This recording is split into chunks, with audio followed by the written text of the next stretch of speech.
Hello my dear students, today we are going to start chapter 12 ratio and proportion. Dear students, where do we use ratio and proportion? Here are few examples given in your book which shows the comparison.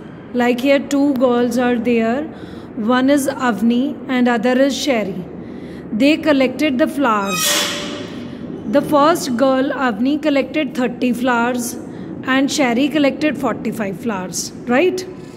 If I'll ask you who has collected more flowers, you will say Sherry has collected more flowers because she has collected 45 and Avni has collected 30.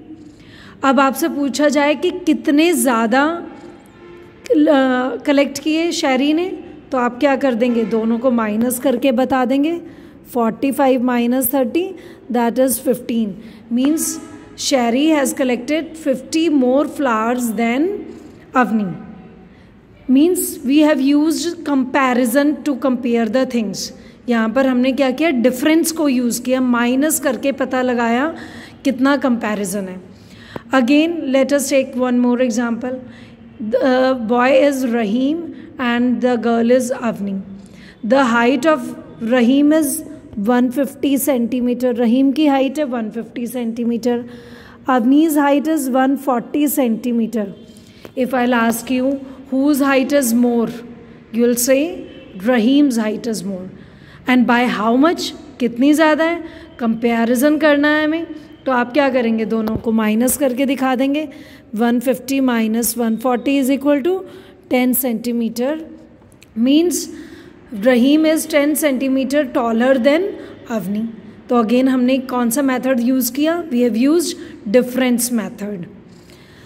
Late us take one more example. A grasshopper is given to us. If we will compare this grasshopper with an ant, हम अगर एंट से कंपेयर करें तो we know that एंट की जो length होती है, जो उसकी वो होती है बहुत ही छोटी सी मिलीमीटर में. Like this is an ant, बिल्कुल ज़रा सी बनाएंगे हम, ठीक है, ये छोटी सी एंट बना दी.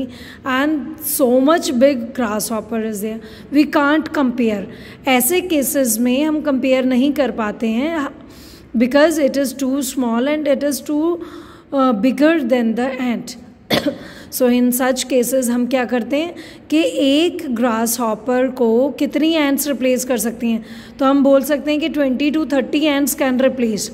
मीन्स जितनी जगह इसने ली है उतनी जगह में 20 to 30 एंट्स आ जाती हैं. So instead of comparing their length we have taken the number of ants. So this is one of the way. But now in this chapter, in place of difference, we will use one more method, that is ratio. Ratio. By taking the ratio of the things, we can compare the two cases. Like, cost of a car is 2,50,000 and motorbike is rupees 50,000 only. हमारे पास cost है car की और motor bike की, तो किसकी cost ज़्यादा है, we can say car. कितना डिफरेंस है, दोनों की कॉस्ट में कितना डिफरेंस आया, तो डिफरेंस के लिए हम दोनों को सब्ट्रैक्ट कर देंगे. 2,50,000 माइनस 50,000 विल गेट 2 lakhs. कि कार कितनी महंगी है, 2 lakhs ज़्यादा कॉस्ट है उसकी बाइक से. तो एक तो मेथड हमने यूज़ किया difference. Now the other method is by taking its ratio. और रेशियो कैसे की ली जाती है, by dividing them. If we compare by division, मीन्स अगर हम डिवीजन से कंपेयर करें तो हम लिखेंगे cost of car divided by this.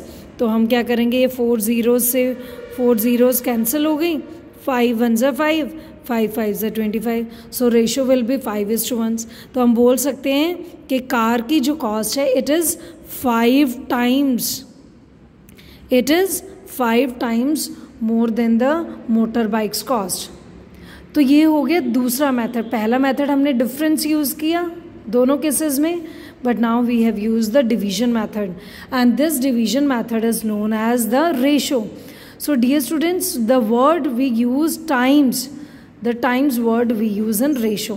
And how do we write it? We'll represent it as 5:1. Ratio is represented by these two dots, जिन्हें हम इंग्लिश में कोलन बोलते हैं. That is the symbol of ratio in mathematics.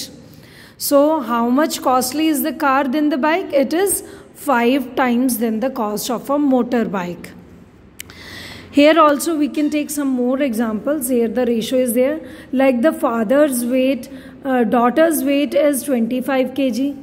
Her father's weight is 75 kg.